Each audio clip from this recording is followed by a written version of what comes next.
மீண்டுமாக இந்த ஆகஸ்ட் மாதத்தில் இந்த 6ஆம் நாளாகிய செவ்வாய்க்கிழமையின் காலை வேளையிலே உங்களை சந்திப்பதில் மிகுந்த மகிழ்ச்சி அடைகிறோம். காலை நேர இறை தியானத்தை நாம் ஆரம்பிக்கலாம். நமது ஆரம்பம் பிதா குமாரன் பரிசுத்த ஆவி நாமத்தில் உள்ளது. ஆமேன். ஜெபம் செய்வோம். மகா இரக்கமும் கிருபை நிறைந்த நல்லாண்டவரே, எங்கள் ராஜாதி ராஜாவே, எல்லா வல்ல தந்தை மகன் தூய் ஆவியானவரே, இந்த மகிழ்ச்சியான ஆண்டவரை குளிர்ச்சியான காலை வேளைக்காக நன்றி செலுத்துகிறோம். கடந்த சாயங்காலத்திலிருந்து எங்களுக்கு ஆண்டவரை சாரல் மழையை தந்து வருகிறேன். இன்னும் அதிகமான மழையை நாங்கள் எதிர்பார்க்கிறோம். இந்த மழையினாலே விவசாய பெருங்குடி மக்களும் புல்பூண்டுகளும் செழிக்கவும் கர்த்தர் கிருபை தார். இந்த நாளின் இறை செய்திக்காக பாடல் வேலை ஜெப வேலைக்காக ஜபிக்கிறோம். அடியனை மறைத்து நீர் பேசுங்க. ஆண்டவரே, பாடுகிற பாடலையும் ஆண்டவரே இது இசைக்கரை வாசிக்கிற சாரையும் கர்த்தாவை நீர் எடுத்து பயன்படுத்த வேண்டுமா ஜபிக்கிறோம். இதை கேட்டு பயன்பெறுகிற எல்லா மக்களுக்கும் நம்முடைய இறை ஆசிரியர்களை தந்து வழி நடத்தும். இறை மைந்தன் இயேசுவின் மூலம் ஜபிக்கிறோம் நல்ல பிதாவே, ஆமேன். காலை வேளையிலே 126வது பாடலாகிய இயேசு கிறிஸ்துநாதர் எல்லாருக்கும் ரட்சகர் என்ற பாடலை சாரோடு இணைந்து பாடுவோம்.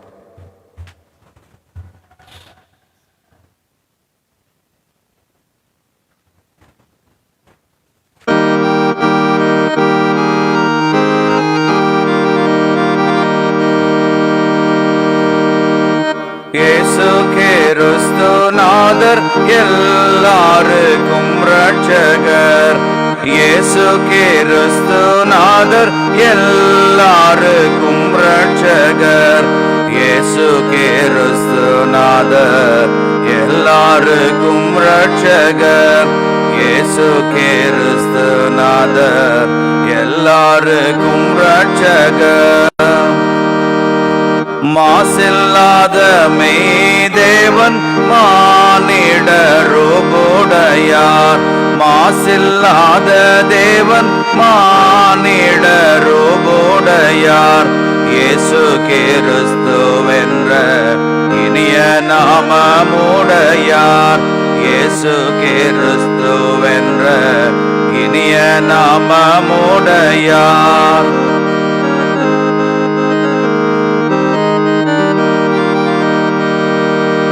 வம்பு நிறைந்த இந்த மானிட ஜாதிகள் மேல், வம்பு நிறைந்த இந்த மானிட ஜாதிகள் மேல் அன்பு நிறைந்த கர்த்தர் அதிக ஊருக்கமுள்ளோர்.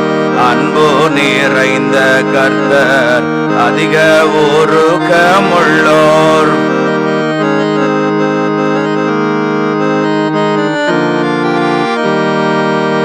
பாவத்தில் கோபம் வைப்பார், பாவி மேல் கோபம் வையார். பாவத்தில் கோபம் வைப்பார், பாவி மேல் கோபம் வையார். ஆவலாய் நம்பும் பாவி அடைக்கலமாக நிற்பார். ஆவலாய் நம்பும் பாவி அடைக்கலமாக நிற்பார்.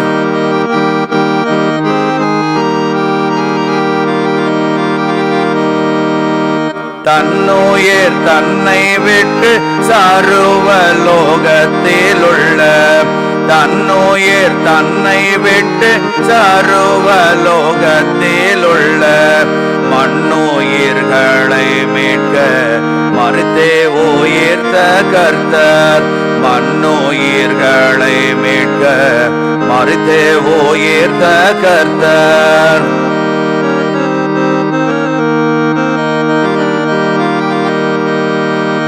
அந்தர வானத்திலும் அகிலாண்ட கோடியிலும், அந்தர வானத்திலும் அகிலாண்ட கோடியிலும், எந்தெந்த லோகத்திலும் இவரே ரட்சகர்.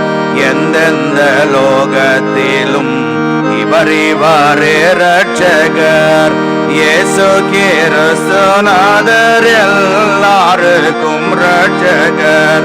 இயேசு கிறிஸ்துநாதர் எல்லாருக்கும் ரட்சகர். இயேசு கிறிஸ்துநாதர் எல்லாருக்கும் ரட்சகர். இயேசு கிறிஸ்துநாதர் எல்லாருக்கும் ரட்சகர்.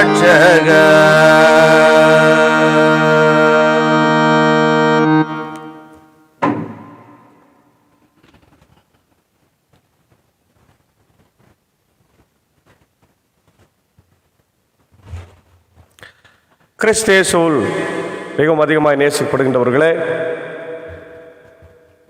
யாவரையும் மீண்டுமாக இயேசுவின் திரு பெயராலே அன்போடு வாழ்த்துகின்றோம். இந்த நாளிலும் நம் தியானிக்கும்படியாக கொடுத்திருக்கிற திருமறை பகுதி அது 1 ராஜாக்கள் 19ஆம் அதிகாரம் 1 முதல் 11 வசனங்கள் அடங்கியிருக்கிற வார்த்தை. 1 அரசர்கள் 19 1 முதல் 11. எலியாவினுடைய வாழ்விலே நடைபெற்ற சம்பவத்தை பற்றி நாம் பார்க்கிறோம். எலியா கடவுளுடைய வல்லமையான ஒரு தீர்க்கர். திருமறையில் தீர்க்கர்களை 2ஆக நாம் பிரிக்கலாம். Major prophets and minor prophets. தீர்க்கர்கள் என்று சொன்னால் எதிர்காலத்தில் வருங்காலத்தில் நடப்பதை முன் அறிவிக்கிறவர்கள் மட்டுமல்ல. அதை தான் இன்றைக்கு நம்ம நிறைய தவறாய் புரிந்து வைத்திருக்கிறோம். தீர்க்கர்கள் என்று சொன்னால் பாவங்களை மக்களுக்கு நேராக சுட்டி காண்பிக்கின்றவர்கள். பாவங்களை சுட்டி காண்பிக்கிறவர்கள். தாவீது பெத்செபாவினிடத்தில் விபச்சாரம் செய்கிற போது தீர்க்கர் நாத்தான் போய் நேரடியாக நாத்தானிடத்தில் எச்சரிக்கிறான், நீ செய்கிறது தவறு, கடவுள் உன்னை தண்டிப்பார் என்று சொல்லுகிறான். அதுதான் தீர்க்க தரிசனம். நம்ம என்ன நினைக்கிறோம், மறுநாளில் நாளைக்கு நாளன்னைக்கு என்ன நடக்குது, பூமி அதிர்ச்சி வருதா, கொள்ளை நோய் வருதா, பசி வருதா, பஞ்சம் வருதா, பட்டினி வருதா, இதை சொல்லுகின்ற தீர்க்கர்கள் தான் உண்மையான தீர்க்கர்கள் என்று நாம் நினைத்து கொண்டிருக்கிறோம். இது குறி சொல்லுவதற்கு ஏதுவாய் அமைந்து விடுகிறது. அதுவல்ல. தீர்க்க தரிசனம் என்பது ஒருவர் தவறு செய்கிற போது தைரியமாக போய் அவர் சொல்லுவது, அதுதான் ப்ராஃபட். த ப்ராஃபட் என்று சொன்னாலே த மவுத் பீஸ் ஆஃப் காட். எபிரேய பாஷையில் நாபி அப்படின்னா கடவுளுடைய வாயாய் இருந்து செயல்படுகிறவர்கள். அப்போது திருமறையில் மேஜர் ப்ராஃபட்ஸ் மைனர் ப்ராஃபட்ஸ் என்று 2 பிரிவாய் பிரிக்கிற போது மேஜர் ப்ராஃபட்ஸ் நம்ம பார்க்குறோம். எசேக்கியேல், தானியேல், எரேமியா, ஏசையா, எலியா, இவங்களெல்லாம் மேஜர் ப்ராஃபட்ஸ். மைனர் ப்ராஃபட்ஸ் என்று பார்க்கும்போது கடைசி 12 புத்தகங்களில் இருக்கின்ற யோனா, மீகா, நாகும், ஆபகுக், செப்பனியா, இதெல்லாம் மைனர் ப்ராஃபட்ஸ்.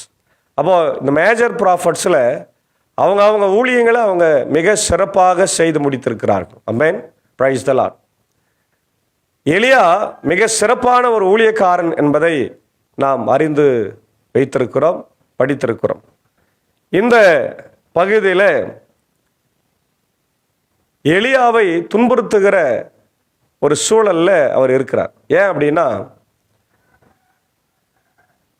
எலியா செய்த அனைத்தையும், பொய் வாக்கினர் அனைவரையும் அவர் வாளினால் கொன்றதையும் ஆகாபு எசபேலுக்கு அறிவித்தான். அதாவது கர்மேல் மலை மேலே 450 தீர்க்கர்களை எலியா கொன்று போட்டார். இது நமக்கு தெரிஞ்ச ஒரு காரியம் இல்லையா? எப்பொழுதும் எலியா தன்னுடைய இடுப்பில் கத்தியோடு இருப்பார். கத்தியோடு இருக்கிற ஒரே தீர்க்கர் எலியா மட்டும்தான், வேற யாரும் கிடையாது. அவர் அந்த பாகால் தீர்க்கர்களை 450 பேரை கொன்று போட்டார். அந்த செய்தி அவருடைய ஆதரவாளரான அரசியல் சாசனத்தில் அமர்ந்திருக்கிற ஆகாபுக்கும் எசபேலுக்கு அறிவிக்கப்படுகிறது. உடனே எசபேலும் ஆகாபும் கோபப்பட்டு வேகமாக எலியாவினுடைய உயிரை எடுப்பதற்கு ஆயத்தமாகறாங்க, கொலை செய்ய ஆயத்தமாகறாங்க. அதான் நான் பார்க்குறோம். எனவே எசபேல் எலியாவிடம் தூது அனுப்பி, நீ அவர்களது உயிரை பறித்தது போல் நானும் நாளை இந்நேரத்திற்குள் உன் உயிரை பறிக்காவிடில் தெய்வங்கள் எனக்கு தண்டனை கொடுக்கட்டும் என்று சொல்லி அனுப்பினாள். மிரட்டுறா, இன்னைக்கு என்னுடைய தீர்க்கர்களை நீ கொண்டுட்ட, நாளைக்கு அதே நேரத்தில் நான் உன்னை கொண்டுவேன் அப்படின்னு மிரட்டுறான். பாருங்க, வைராக்கியமான ஒரு தீர்க்கர் எலியா, வல்லமையான ஒரு தீர்க்கர் எலியா, யாருக்கும் பயப்படாம ஆண்டவருடைய தீர்க்க தரிசன பணியை செய்தவர் எலியா. ஆனால் தன் உயிரை எடுத்து விடுகிற ஒரு செய்தியை கேள்விப்பட்ட பிறகு அவரால் இஸ்ரவேல் தேசத்தில் இருந்து ஊழியம் செய்ய முடியல. அச்சுறுத்தல் வருகிறது. இன்றைக்கு கூட நம்ம பார்க்குறோம், நிறைய தீர்க்கர்களுக்கு அல்லது நல்ல மனிதர்களுக்கு இன்றைக்கு அச்சுறுத்தல் வருகிறது. ஏன் கொலையும் செய்கிறார்கள். இன்றைக்கு நிறைய ஊழியக்காரர்களை திருச்சபைக்கு புறம்பாக தள்ளி கொலை செய்கிறதை பார்க்கிறோம். வடநாடுகளில் மிஷினரிகளை நிர்வாணப்படுத்தி அசிங்கப்படுத்தி கொலை செய்வதை பார்க்கிறோம் இல்லையா? அப்போ கடவுளுடைய ஊழியக்காரர்களுக்கு ஒரு சரியான பாதுகாப்பற்ற தன்மையை நாம் இந்த பகுதியில் உணர முடிகிறது. ஒருவேளை நம்ம கேட்கலாம், இவர் ஏன் அந்த 450 தீர்க்கர்களை கொலை செய்திருக்க வேண்டும்? அவர்கள்தான் இவரிடத்தில் போட்டி போட்டார்கள். உன் கடவுளை கூப்பிடு, நான் என் கடவுளை கூப்பிடுறேன், அவர் இந்த பலியை எடுத்துக்கிட்டோம் அப்படின்னு சொல்லி போட்டி போட்ட போது அவர்கள் கடவுள் வரவில்லை. ஏன்னா அவங்க கடவுளே இல்லை. யெகோவாகிய கடவுள் மாத்திரம்தான் உலகத்தில் உண்டு. அவர் அந்த பலியை நெருப்பின் மூலமாய் எடுத்துக்கொண்டதை எலியா பார்த்து சந்தோஷப்பட்டு அவர்களை இந்த கோபத்தில் இந்த மகிழ்ச்சியிலே கொன்று போட்டார். ஒருவேளை அதுவும் இந்த பகுதியில் இன்றைக்கு இருக்கின்ற இறையாளர்கள், அதாவது ஹியூமன் கன்சர்னில் பார்க்கும்போது அதுவும் தவறு தான். 450 தீர்க்கர்களை கொலை செய்தது தவறுதலாக அவங்க சொல்கிறாங்க. ஆனால் திருமறையிலே எலியா அதை செய்திருக்கிறார். அப்போது எலியா இந்த செய்த காரியத்திற்கு தண்டனை கொடுக்க வேண்டும் என்று எசபேல் ராணி விரும்புகிறாள். ஒரு ராணி அவளை சொல்லி அனுப்புகிறாங்க, நான் உன்னுடைய தலையை எடுத்துருவேன் அப்படின்னு சொல்லி அனுப்போன்னே அவர் என்ன பண்ணுறாரு, அச்சமுற்று தம் உயிரை காத்து கொள்ளுமாறு தப்பி ஓடினார். பாருங்க, கடவுளுடைய ஊழியக்காரன் தான். ஆனால் பயம் வந்துட்ட பிறகு, பயம் வந்தாவே என்ன பண்ணல, ஆண்டவரை நம்ம மறந்துடுவோம், ஆண்டவருடைய பிரசன்ஸை நம்ம விட்டுருவோம் இல்லையா? அவர் பயந்து ஓடினார். யூதாவிலிருந்து பேர்சேபாவை அடைந்தும் அங்கே தம் பணியாளனை விட்டுவிட்டு அவர் பாலை நிலத்தில் ஒரு நாள் முழுவதும் பயணம் செய்து. பாருங்க, ரொம்ப பயப்படுறார். ரொம்ப பயந்து வேக வேகமாக ஓடி அவர் பெயர்சபாவுக்கு போகிறார். பெயர்சபாவே ரொம்ப தூரம் யூதாவிலிருந்து. அங்கிருந்து என்ன பண்ணுறாரு, ஒரு நாள் முழுக்க நடந்து அவர் வனாந்தரத்தில் பிரயாணம் பண்ணுகிறார். நாள் முழுவதும் பயணம் செய்தார். அங்கே ஒரு சூறைச் செடியின் அடியில் அமர்ந்து கொண்டு தாம் சாக வேண்டும் என பின்வாருமாறு மன்றாடினார் இல்லையா? பயம் வந்துடுச்சு, சாவு பயம். இன்னொருத்தர் நம்மளை கொலை செய்து நம்ம ஏன் சாகணும், நம்மளே செத்துடலான்னு சொல்லி கடவுள்கிட்ட மன்றாடுறார். அவர் தான் எலியாவினுடைய இந்த தைரிய இன்மையை பார்க்கிறோம். நம்ம அமர்ந்து கொண்டு தாம் சாக வேண்டும் என்று மன்றாடினார். ஆண்டவரே, நான் வாழ்ந்தது போதும், என் உயிரை எடுத்துக்கொள்ளும், நான் என் மூதாதையரை விட நல்லவன் அல்ல. பின்னர் பாருங்க, ஜெபம் பண்றாரு, ஆண்டவரே என் உயிரை எடுத்துக்கொள்ளும், நான் என் மூதாதையரை விட நான் நல்லவன் அல்ல. தன்னை தாழ்த்தி ஜெபம் பண்றாரு. ஆனாலும் அது அவருடைய கோழைத்தனத்தை காட்டுகிறதா இருக்கிறது. பின்னர் அச்சூரைச் செடியின் அடியில் அவர் படுத்து உறங்கினார். அப்போது வானதூதர் அவரை தட்டி எழுப்பி எழுந்து சாப்பிடு என்றார். பாருங்க, கடவுள் ஒரு தூதரை அனுப்பி என்ன பண்ணு, நீ எழுந்து சாப்பிடுப்பா, பசியாறு, நீ ஏன் பயந்து கொண்டிருக்கிறாய், பயப்படாதே, கடவுள் உன்னோடு கூட இருக்கிறார் என்று சொல்லி அவரை திடப்படுத்துகிறதை நம்ம பார்க்க முடிகிறது. அல்லேலூயா. ஆம் பிரியமானவர்கள், நம்முடைய வாழ்க்கையில் கூட நிறைய நேரத்தில் நாமும் உயிருக்கு பயந்து, உடைமைகளுக்கு பயந்து, இன்றைக்கு அரசுக்கு பயந்து ஓடிக்கொண்டே இருக்கிறோம். போய் நாம் இறக்க வேண்டும் என்று நினைத்து கொண்டிருந்தாலும் ஆண்டவருடைய சித்தம் நம்மை விடாது. அவர் சொல்றாரு, நீ ஏன்பா சாகணும், என்னுடைய ஊழியத்தை செய்து கொண்டிருக்கிறாய், நீ சாக வேண்டிய அவசியம் இல்லை, நீ எழுந்து சாப்பிட்டு புறப்பட்டு போ என்று சொல்லுகின்றதை பார்க்கிறோம். இப்போ உடனே அவர்கள் கண்முன் விழித்து பார்க்கையில் இதோ தணலில் சுட்ட ஒரு அப்பமும் ஒரு குவளையில் தண்ணீரும் தம் தலைமாட்டில் இருக்க கண்டார். அவற்றை அவர் உண்டு பருகிய பின் திரும்பவும் படுத்து கொண்டார். சாப்பிட்டு திரும்பி படுத்துக்கிறார். ஆனால் அவர் என்ன சொன்னார்? நீ போக வேண்டிய தூரம் நிறைய இருக்குதுப்பா, நீ எழுந்து போன்னு தானே சொன்னார். அவர் போகாமல் படுத்து கொண்டார். அதான் இங்கே அவருடைய பலவீனத்தை காட்டுகிறது. அப்போது ஆண்டவரின் தூதர் 2ஆம் முன் வந்து அவரை தட்டி எழுப்பி, எழுந்து சாப்பிடு, ஏனெனில் நீ நீண்ட பயணம் செய்ய வேண்டும் என்றார். அப்பொழுது அவர் எழுந்து உண்டு பருகினார். அவ்வுணவினால் வலிமை அடைந்த அவர் 40 பகலும் 40 இரவும் நடந்து ஓரேபு என்ற கடவுளின் மலையை அடைந்தார். பாருங்க, 40 பகல் 40 இரவு இந்த ஒரு வேளையினுடைய உணவு சாப்பிட்டு அவர் வேகமாக அங்கே ஓரேப் என்ற மலைக்கு போயிடுறார். அப்போ அங்கிருந்த குகைக்கு வந்து அவர் இரவை கழிக்கிறார். அப்போது ஆண்டவரது வாக்கு அவருக்கு வருகிறது. என்ன சொல்றார் பாருங்க. எலியா, ஆண்டவர் சொல்றாரு, கூப்பிடுறார், எலியா நீ இங்கே என்ன செய்கிறாய் என்று வினவினார். அதற்கு அவர், படைகளின் கடவுளாய் ஆண்டவர் மீது நான் பேரார்வம் கொண்டவனாய் இருந்து வருகிறேன். ஆனால் இஸ்ரேல் மக்கள் உமது உடன்படிக்கையை உதறிவிட்டனர், உம் பலிப்பீடங்களை தகர்த்து விட்டனர், உம் இறைவாக்கினரை வாளால் கொன்று விட்டனர். நான் ஒருவன் மட்டுமே எஞ்சியிருக்கிறேன், என் உயிரையும் பறிக்க தேடுகிறார்கள் என்றார். அப்பொழுது ஆண்டவர், வெளியே வா, மலையின் திருமுன் வந்து நில், இதோ ஆண்டவராக நான் கடந்து செல்ல இருக்கிறேன் என்றார். உடனே ஆண்டவர் திருமுன் பெரும் சுழற்காற்று எழுந்து மலைகளை பிளந்து பாறைகளை சிதறடித்தது. ஆனால் ஆண்டவர் அந்த காற்றில் இல்லை. காற்றுக்கு பின் நிலநடுக்கம் ஏற்பட்டது. நிலநடுக்கத்திலும் ஆண்டவர் இல்லை. நிலநடுக்கத்திற்கு பிறகு தீ கிளம்பிற்று. தீயிலும் ஆண்டவர் இல்லை. தீக்கு பின் அடக்கமான மெல்லிய ஒளி கேட்டது. அந்த மெல்லிய ஒளியிலே ஆண்டவர் இருந்தார். தம் முகத்தை மூடிக்கொண்டு வெளியே வந்து குகையின் வாயில் நின்றார். அப்பொழுது எலியா, நீ இங்கே என்ன செய்கிறாய் என்று ஒரு குரல் கேட்டது. அதற்கு அவர், படைகளின் கடவுளாய் ஆண்டவர் மீது நான் பேரார்வம் கொண்டவனாய் இருந்து வருகிறேன். ஆனால் இஸ்ரவேல் மக்கள் உமது உடன்படிக்கையை உதறிவிட்டார்கள், உம் பலிப்பீடங்களை தகர்த்து விட்டார்கள், உம் இறைவாக்கினரை வாளால் கொன்று விட்டார்கள். நான் ஒருவன் மட்டுமே எஞ்சி இருக்கிறேன், என் உயிரையும் பறிக்க தேடுகிறார்கள் என்றார். அப்பொழுது ஆண்டவர் அவரிடம், நீ வந்த வழியை திரும்பி செல், தமஸ்குக்கு நோக்கி சில விடத்தை அடைந்தவுடனே ஆசா வேலை செய்ய சிரியாவுக்கு மன்னனாக திருப்பொழிவு செய். நிம்சியின் மகன் யெகூவை இஸ்ரவேலுக்கு அரசனாக திருப்பொழிவு செய். ஆபேல் மெகேலாவை சார்ந்த சாபாற்றின் மகன் எலிசாவை உனக்கு பதிலாக இறைவாக்கினராக அருள் பொழிவு செய். ஆசாவேலின் வாக்குக்கு தப்பினவரை யெகூ கொள்ளட்டும், யெகூவின் வாளுக்கு தப்பினவனை எலிசா கொள்ளட்டும். ஆயினும் பாகாலுக்கு மண்டிடாமலும் அவனை முத்தம் செய்யாதவர்களுமான 7000 பேரை மட்டும் நான் இந்த இஸ்ரவேலிலே விட்டு வைப்பேன் என்றார் என்பது. மாணவர்களே, ரொம்ப அழகான ஒரு பகுதி பாருங்க. எலியா பயந்து வந்து படுத்து கொண்டிருக்கிறாரு.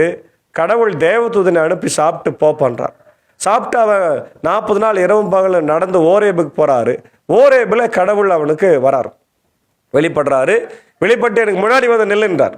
3 விதமான அவருடைய தரிசனத்தை அவன் பார்க்குறான். ஒன்று, ஆண்டவருடைய தரிசனத்தினால சத்தமா பயங்கரமா புயல் காற்று அடிக்குது, அதுலேயும் இல்லை. 2வது, பூமி அதிர்ச்சி வருது, அதுலேயும் ஆண்டவர் இல்லை. 3வது, தீ வருது, அதுலேயும் இல்லை. அப்போ இயற்கையாக எந்த விதமான மிகப்பெரிய பிரம்மாண்டமான சூழ்நிலையில கடவுள் மக்களிடத்துல தன்னை வெளிப்படுத்துவது இல்லை. கடைசியா 4வது ஒன்று வருது. என்னது? மெல்லிய காற்று. அந்த மெல்லிய காற்றில் தான் ஆண்டவர் எலியாவுக்கு தன்னை வெளிப்படுத்துகிறார். கேட்கிறார், 13ஆம் வசனத்துல கேட்கிறாரு, எலியாவே நீ இங்கே என்ன செய்து கொண்டிருக்கிறாய்? What are you doing here? உனக்கு நான் என்ன வேலை கொடுத்தேன்? தீர்க்க தரிசன பணியை செய்ய கொடுத்தேன் இல்லையா? நீ என்ன பண்ணிக்கிற? பயந்து ஓடி வந்திருக்கிறியே, நீ யார் பேரை கெடுக்கிற? என் பேரை தானே கெடுக்கிற அப்படின்னு சொல்லி அவரை சொல்லி அனுப்புறாரு. போய் உனக்கு பதிலாக எலிஷாவை நீ என்ன பண்ணு, உன் ஸ்தானத்தில் நீ தீர்க்கதரிசியா பண்ணு. அதுக்கப்புறம் 3 அரசர்களை ஏற்படுத்து, அவங்க எல்லாரையும் கொன்று போடுவாங்க. பாகாலுக்கு கீழ் முடங்காத, முட்டியில் போடாத, அவருடைய பாதத்தை முத்தம் செய்யாத 7000 பேரை நான் வைத்திருக்கிறேன் என்று சொல்லுகிறார். ஹல்லேலூயா, பிரைஸ் தி லார்ட். பார்த்தீங்களா, இன்றைக்கு உலகத்தில் ஆண்டவருக்காக பல வைராக்கியமான மக்கள் இருக்கிறாங்க. பிரியமானவர்கள், நம்ம நினைக்கிறோம், நான் என்னை விட்டு ஆண்டவருக்கு ஆள் இல்லை, என்னை விட்டு ஆண்டவருக்கு வேலை செய்யறதுக்கு ஆள் இல்லைன்னு நினைக்கிறேன். இல்லை பிரியமானவர்களே, நம்மளை விட ஆயிரக்கணக்கான மக்களை ஆண்டவர் வைத்திருக்கிறார். அது நமக்கு தெரியாது. அப்போ நம்ம என்ன செய்யணும், நம்முடைய வேலை என்ன? அதான் ஆண்டவர் சொல்றார், உன்னுடைய வேலையை நீ செய், உன்னுடைய பணியை நீ செய், கடவுள் உனக்கு பாதுகாப்பாக இருப்பார் என்று சொல்கிறார். உடனே எலியா நேராக போகிறார், எசபேல் வீட்டுக்கு போய் சொல்கிறாரு, ஆகாப்புடைய எசபேலுடைய உயிரையும் இந்த மக்கள் எடுத்துருவாங்க, மக்கள் எடுத்துட்டு இப்படி தலையை கொய்து போடுவார்கள், இப்படி ரத்தம் இந்த அரண்மனையில் சிந்தப்படும், நாய்கள் வந்து அந்த ரத்தத்தை நக்கும் என்று சொல்லி தீர்க்கதரிசனை உரைத்து விட்டு நேராக எலிஷாவை போய் தன்னுடைய ஸ்தானத்தில் அவர் தீர்க்கதரிசியாய் மாற்றி சுழல் காற்றில் வேகமாக வருகிற சுழல் காற்று ரதத்தோடு வரும்போது கடவுள் அவரை இழுத்து கொண்டார் என்று வேதம் சொல்லுகிறோம். ஆக பிரியமான தேவனுடைய பிள்ளைகளே, இன்றைக்கு ஆண்டவருக்காக ஊழியம் செய்கிற போது, ஆண்டவருக்காக வாழும்போது, ஒருவேளை இன்றைக்கு நல்லவர்களாக இந்த உலகத்தில் இருக்கும்போது இன்றைக்கி நம்மளை எல்லாரும் என்ன பண்ணுவாங்க, கொலை செய்வாங்க. இது நடப்பது இன்றைக்கி பார்க்குறோம். நல்ல அரசியல் தலைவர்கள் எல்லாம் இன்றைக்கி கொலை செய்கிறாங்க. ஒருவேளை கடந்த ஜூலை மாதம் 5ஆம் தேதியில் கூட, இன்றைக்கோட 1 மாதம் ஆகுது, சரியாக ஆம்ஸ்ட்ராங் என்கின்ற ஒரு தலித் தலைவரை கொலை செய்தார்கள். அவரை பற்றி நாம் பார்க்கும்போது ஏராளமான மக்களை அவர் படிக்க வைத்திருக்கிறார், அவர்களுக்கு அறிவை கொடுத்திருக்கிறார், ஏழை எளிய மக்களுக்கு நல்வாழ்வு கிடைக்க வேண்டும் என்று அவர் வாழ்ந்திருக்கிறார். இன்னொரு பக்கத்தில் அவரை பற்றி தவறாக பொய்யாக சொன்னாலும் கூட அவர் நல்ல மாணவர்களை, நல்ல மக்களை உருவாக்குகின்ற பணியிலே ஏழை எளிய மக்களுக்கு அவர் துணையாக இருந்திருக்கிறார். ஆனால் இன்றைக்கு அவரை கொலை செய்திருக்கிறார். அவருடைய மனைவி குழந்தைக்கும் கொலை மிரட்டல் விடப்படுகிறது. அப்போது நல்ல தலைவர்களை எல்லாம் இன்னைக்கு கொன்று போடுகிறார்கள். ஏனென்றால் அவர்கள் இருந்தால் தங்கள் மக்களை பாதுகாப்பாங்க, அவங்களுக்கு அறிவு விழிப்புணர்வு கொடுத்து பெரிய ஆளாக்கிடுவாங்க சொல்லி அவங்கள கொலை செய்கிறத பார்க்குறோம். இதுதான் உலகம் பிரியமானவர்கள். இதற்காக நாம் பயந்து நாம் எலியாவை போல ஒளிந்து ஓட வேண்டிய அவசியம் இல்லை. கடவுள் நம்மை அழைத்திருக்கிறார், ஒரு சித்தத்திற்காக, ஒரு திட்டத்திற்காக வைத்திருக்கிறார். நம்மை கொண்டு அவர் பணியை செய்கிறார். அப்படி இல்லைன்னா இன்னொருத்தரை வச்சு செய்வார். அதனால எலியா இல்லைன்னா எலிஷா. அதனால நம்ம பயப்பட வேண்டிய அவசியம் இல்லை. நம்ம பணியை நம்ம காலத்தில் நம்ம செய்ய வேண்டும். அதுதான் ஆண்டவர் இந்த காலை வேளையில் நம்ம கொடுக்குற. மாத்திரமல்ல, அவர் நமக்கு என்ன பண்ணுறார், உற்சாகம் ஊட்டுகிறார். நீ சோர்ந்து போகாது, சாப்பிடு அப்படின்றார் இல்லையா? அதே போல் அவரே வராரு, நான் கூட இருக்கிற மாதிரி, ஏன் கவலைப்படுற, போ, தைரியமாக போ, உன்னுடைய வேலையை நீ செய், உன்னுடைய வேலையை நீ மறந்துடாத, உன் பணியை சரியாக செய் என்று சொல்லி உற்சாகப்படுத்துகிற ஆண்டவர் நம்மோடு கூட இருக்கிறார். God is encouraging God. God is encouraging God. நம்ம என்கரேஜ் பண்ணுற ஆண்டவர் நம்மோடு கூட இருக்கிறார் என்பதை மறந்து போகாமல் காலை வேளையில் ஆண்டவரை நம்ம எப்பொழுதும் துதித்து மகிமைப்படுத்தி வாழ தூய ஆவியானவர் தாமே நம்மை வழிநடத்தி காப்பாராக. ஆமேன். ஜெபம் செய்வோம். மகா இரக்கமும் கிருபை நிறைந்த நல்ல ஆண்டவரே, எல் ராஜாதி ராஜாவே, கர்த்தாதி கர்த்தா, இந்த ஆசீர்வதிக்கப்பட்ட மனமகிழ்வான காலை வேளைக்காக நன்றி செலுத்துகிறோம். இந்த ஆகஸ்ட் மாதம் 6ஆம் நாளிலே ஆண்டவரை கேட்ட வார்த்தைகளுக்காக நன்றி ஆண்டவரே. எலியா கர்த்தாவே, அன்றைக்கு ஆகாப் எசபேலுக்கு பயந்து தன் உயிரை காத்துக்கொள்ள அந்த நாட்டை விட்டே ஓடி போனார். ஆனால் நீர் சொல்லுகிறீர், மகனே எலியா, உனக்கு என்ன எங்க வேலை, நான் உனக்கு என்ன வேலை கொடுத்தேன், எழுந்து சாப்பிட்டு போ, உன் வேலையை செய், உன்னுடைய ஸ்தானத்தில் எலிஷாவையும் மற்ற ராஜாக்களை அபிஷேகம் பண்ணு என்று சொல்லி அவரை அனுப்பினீர் ராஜா. அதே போல் எங்கள் வாழ்க்கையில் கூட நாங்கள் நிறைய நேரத்தில் சோர்ந்து போய் பலவீனப்பட்டு ஆண்டவர் பயந்து போய் நாங்கள் இருக்கிறோம். எங்களை கொலை செய்து விடுவார்களோ என்ற பயம் எங்களுக்கு ஆண்டவர் இந்த நாட்களில் இருக்கிறது. நீதிக்கு, நேர்மைக்கு, நியாயத்துக்கு நாங்கள் ஆண்டவரே உழைக்கும் போது, பணியாற்றும் போது எங்களை கொலை செய்கிற உலகமாக இந்த உலகம் இருக்கிறது ராஜா. இந்த ஆபத்தான உலகத்திலிருந்து எங்களை காப்பாற்றுங்க. உங்களுடைய ஊழியத்தை எங்களுக்கு செய்வதற்கு ஒரு வாய்ப்பை தாங்க ராஜா. அதுக்காக நான் நன்றி சொல்லுகிறோம். இந்த காலை நேரத்தில் இதோ உலகம் முழுதும் இருக்கின்ற எல்லா ஊழியக்காரர்கள் நினைவு கூறுகிறோம். பாஸ்டர்ஸை, ஃபாதர்ஸை, மதர்ஸை, ஆண்டவரே தனியாக ஊழியர்களை செய்கிறவங்க, திருச்சபையோடு இணைந்து செய்கிறவங்க, ஸ்தாபனங்களோடு இணைந்து செய்கிறவங்க எல்லாருக்காக ஜெபிக்கிறோம். குறிப்பாக மிஷினரிகள் தன்னுடைய உயிரையும் தியாகம் செய்து பல இடங்களில் தங்கி போய் ஊழியம் செய்கிற மிஷினரிகளுக்காக ஜெபிக்கும். குறிப்பாக இப்படி இந்தியாவில் ஊழியம் செய்கிற மிஷினரிகள், பல ஆண்டவர் வடநாடுகளில் ஊழியம் செய்கிற மிஷினரிகளுக்காக, ஆண்டவரே உலகம் முழுக்க பணியாற்றுகிற மிஷினரிகளுக்காக ஜெபிக்கிறோம். எல்லாரையும் கண்ணோக்கி பாருங்க, அவளை ஆசீர்வதிங்க, அவளுடைய தேவையை சந்திங்க. இன்றைக்கி அநேக மிஷினரி உயிர்கள் இன்றைக்கி இந்த ஆண்டவர் இந்திய தேசத்திலும் பல நாடுகளிலும் ஆண்டவரே கொல்லப்பட்டு வருகிறதை, கொலை செய்கிறதை நாங்கள் பார்க்கிறோம். ஆனால் அவருடைய ரத்தம் உண்மையாகவே அது சாதாரண ரத்தம் அல்ல. அந்த ரத்தம் சிந்தப்படுதோ, எந்த இடத்துல அந்த ரத்தம் சிந்தப்படுதோ அந்த இடத்துல திருச்சபை உருவாகி அநேக ஆயிரம் மக்களுக்கு அது ஆசீர்வாதமாக இருக்கிறது என்பதை உணர்கிறோம் ராஜா. நன்றி செலுத்துகிறோம். இந்த வேளையில் இந்த இறை வார்த்தையை கேட்டுக்கொண்டிருக்கிற அகில உலகத்தில் இருக்கிற எங்கள் திருச்சபையின் மக்களுக்காக, ஆண்டவரே, ஆண்டவருடைய வார்த்தைகளை கேட்டுக்கொண்டிருக்கிற மக்களுக்காக, தமிழ் மக்களுக்காக, இந்தியாவில் இருக்கிற இதோடைய தமிழ் மக்களுக்காக ஜெபிக்கிறோம். எல்லாரையும் கர்த்தர் ஆசீர்வதிங்க. உலக நாடுகளுக்காக ஜெபிக்கிறோம். America, UK, Australia, New Zealand, Philippines, Gulf கண்ட்ரீஸில் ஆண்டவர் அமைதி சமாதானத்தை திரும்பட்டும். குறிப்பாயும் இஸ்ரேல், லெபனான், பாலஸ்தீன போர்கள் எல்லாம் நிற்க செய்யும். சமாதானத்தோடு வாழ ஆண்டவரை கிருபை தார். அதே போல உக்ரைன் ரஷ்யா போர் நிறுத்தப்படட்டும். இந்தியாவில் என்னுடைய ஆண்டவரே, தமிழ்நாட்டை சுற்றி இருக்கிற எல்லா மாநிலமும், சவுத் இந்தியா, நார்த் இந்தியா, ஆண்டவரே, எல்லா ஆண்டவர் பகுதியில் இருக்கிற மாநிலத்தையும் ஆசீர்வதிங்க. ஒவ்வொரு மாநிலத்தை ஆட்சி செய்கிற முதல்வர்களையும், கவர்னர், கலெக்டர்ஸ், MP, MLAக்களை ஆசீர்வதிங்க. எங்களுடைய ஆண்டவரே, ஜனாதிபதி, பிரதமர், அமைச்சரவைக்காய் ஜெபிக்கிறோம். இப்படி இந்திய தேசம் ஒற்றுமையின் தேசமாய் ஆண்டவர் மாறட்டும். கொடுக்கிற மழைக்காய் நன்றி. இன்னும் நிறைய மழை எங்களுக்கு தார், தமிழ்நாட்டுக்கு தாரும். ஆண்டவர் பல இடங்களில் அதீத மழை பெய்து அழிந்திருக்கிறது. குறிப்பாய் கேரளா, வயநாடுகாக ஜெபிக்கிறோம். தொடர்ந்து 7வது நாளாக ஆண்டவர் இன்றோடு கடைசி ஆண்டவர் 7 நாள் ஆகுது ராஜ்யம். அந்த பிரச்சனை ஏற்பட்டு, அந்த விபத்து ஏற்பட்டு இன்னும் அநேக மக்கள் புதையுண்டிருக்கிறாங்க, குடும்பங்கள் இழந்திருக்கிறாங்க ராஜா. அவங்களுக்கெல்லாம் ஆறுதலை, தேர்தலை தார். நாங்கள் ஜபத்திலே ஆண்டவரே இப்படி பாத்திரையில் நாங்கள் வருகிறோம். தொடர்ந்து ஆண்டவர் இந்த நாளிலே நம்முடைய இந்திய சுவிசேஷ லுத்தரன் திருச்சபை, 3 சபை சங்கங்கள், போதகர்கள், ஊழியங்கள், ஆண்டவரே அவருடைய குடும்பங்களுக்காக, பணிகளுக்காக, திருச்சபைகளுக்காக, ஆயர்களுக்காக ஜபிக்கிறோம். குறிப்பாக அவருடைய ஸ்தாபனங்கள், பள்ளிக்கூடங்கள், சிறப்பு பள்ளிக்கூடங்கள், பெதஸ்தா மருத்துவமனைக்காக ஜபிக்கும். CMCக்கு தர வேண்டும் என்று சொல்லி ஒரு குழு போட்டிருக்கிறாங்க ராஜா. அந்த குழு CMCயை சந்தித்து எப்படியாவது CMCக்கு இந்த மருத்துவமனையை கொடுக்க கர்த்தர் கிருபை தர வேண்டுமா நான் ஜபிக்கிறோம். அதற்காக தடையா இருக்கிற அரசியல் குறுக்கீடுகள், ஆண்டவரே, மக்கள் எல்லாரையும் நீ தூக்கி எறிந்து ஆண்டவரே அவர்களோடு கூட CMCயில் பேசி நல்ல ஒரு முடிவை எடுக்க கர்த்தர் கிருபை தார். இந்த வேளையில கூட ஆண்டவரே, இதோ இப்படி ஆம்பூர் பகுதியை சார்ந்த திரு TGS சுகுமார் அண்ணனுக்காக ஜபிக்கிறோம். வேலூரில் வசித்து வருகிற அண்ணனுக்கு இந்த பிறந்த நாளை ஆசீர்வதிங்க. நல்ல சுகத்தையும் பலத்தையும் நீண்ட ஆயுசு நாட்களை தந்து வழி எடுத்துங்க. அன்பு துணைவியார் அம்மாவையும், அன்பான 2 பெண் பிள்ளைகளையும், அவருடைய கணவர்களையும், குழந்தைகளையும் கர்த்தர் ஆசீர்வதிங்க. எல்லா தேவையும் என் தேவன் பரத்திலிருந்து தந்து வழி நடத்த வேண்டுமா நாள் ஜபிக்கிறோம். இதே போல ஆண்டவரே, சித்தூர் பகுதியைச் சேர்ந்த இப்படி அருமையான சகோதரி திருமதி பொம்மி எலிசபெத் அவர்களுக்கு ஜபிக்கிறோம். அவர்களையும் ஆசீர்வதிங்க. அவருடைய அன்பான குடும்பத்தின் மக்களை ஆசீர்வாதம். இந்த பிறந்தநாள் அவர்களுக்கு ஆசீர்வாதமாக இருக்கட்டும். அதே போல அவருடைய அன்பான ஆண்டவரே, ஏரிகுத்தி ஆண்டவர் பூர்வீகமாய் கொண்டு வேலூரில் செட்டில் ஆகி அங்கே ஸ்டேட் பேங்க் ஆஃப் இந்தியாவில் பணியாற்றி ஓய்வு பெற்ற பேங்க் மேனேஜர் திரு கிருபாகரன் அவர்களுக்காக ஜபிக்கிறோம். ஆண்டவர் இந்த நாளிலே இதோ அவர் உலகத்தை விட்டு கடந்து உம்மோடு கூட இணைந்திருக்கிறார் நாங்கள் அறிகிறோம். ஆண்டவரே, அன்னார் இழந்திருக்கிற குடும்பத்தாருக்கு உலகம் தர முடியாத ஆறுதலை, தேறுதலை, மெய் சமாதானத்தை தந்து அடுத்த அடக்க ஆராதனையிலே எல்லாரும் கலந்து கொண்டு ஆண்டவர் அவர்களுக்கு ஆறுதல் சொல்ல கிருபைத்தார். விட்டு சென்றிருக்கிற மனைவி, பிள்ளைகள், மருமக்கள், பேர பிள்ளைகள் எல்லாருக்கும் ஆறுதலை தந்து நீர் வழி நடத்துகிறாச்சு. இப்பொழுதும் பலவீனமாக இருக்கிற மக்கள், சுகர்மா இருக்கிற மக்கள், படுக்கையில் இருக்கிற மக்கள், குறிப்பாக அவருடைய ராஜ்குமார் ஐயருக்காக, நிக்சன் ஐயருக்காக ஜபிக்கிறோம். எல்லாருக்கும் நல்ல சுகத்தை பலத்தை தார். இந்த ஊழியத்தில் எல்லோடு இருக்கிற அவருடைய அன்பர் சாருக்காக, ஏஞ்சாக்காவுக்காக, அன்பான பிள்ளைகள், மாத்தாள் மரியாளுக்காக ஜபிக்கிறோம். குடும்பங்களை ஆசீர்வதிங்க.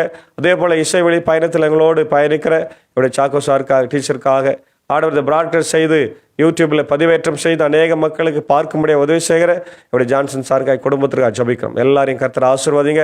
இந்த நாள் எங்களுக்கு இனிமையான நாளை அமைட்ட அவருடைய ஊழியங்களையும் பணிகளையும் ஆசீர்வதிங்க. எலியாவே, நீ இங்கே என்ன செய்கிறாய்? உனக்கு என்ன எங்கள் வேலை? நான் கொடுத்த வேலை என்ன என்பதை நீர் கேட்கிறீர். அதே போல் நாங்கள் வீணான காரியங்களிலே எங்கள் நேரத்தையும் ஆண்டவரே அவருடைய தாளந்துகளை செலவு பண்ணாமல் உமக்காக நான் உழைக்க பிழைக்க கர்த்தர் கிருபை தார். துதிகன மையம் உமக்கே செலுத்துகிறோம். இயேசுவின் மூலம் ஜபிக்கிறோம் நல்ல பிதாவே, ஆமேன். ஆண்டவராக இயேசு கிறிஸ்துவின் கிருபை, பிதாவின் அன்பு, தூய ஆவின் ஐக்கியம் இந்த நாளிலே நம்ம அனைவரோடு கூட தங்கியிருந்து கர்த்தர் தாமே நம்மை ஆசீர்வதித்து காப்பாராக. ஆமேன்.